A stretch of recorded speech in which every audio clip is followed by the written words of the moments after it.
Hello everyone, today we are going to learn basic Autodesk Inventor 2027 how to pen.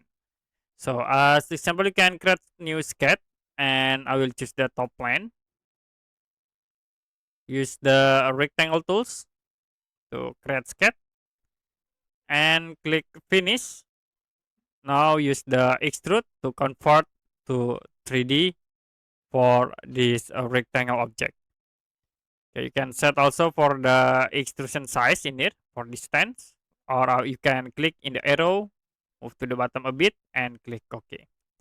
Now, if you want to pan these objects, you can use these hand icons in the right bar, and then you can click on the drawing area, hold.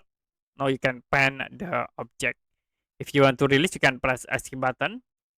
Or another option, you can press middle mouse or scroll mouse, hold, and it will show for the pen option.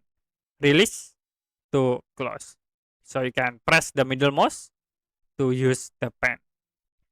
Okay, that's it for basic Autodesk Inventor 2027 how to pen.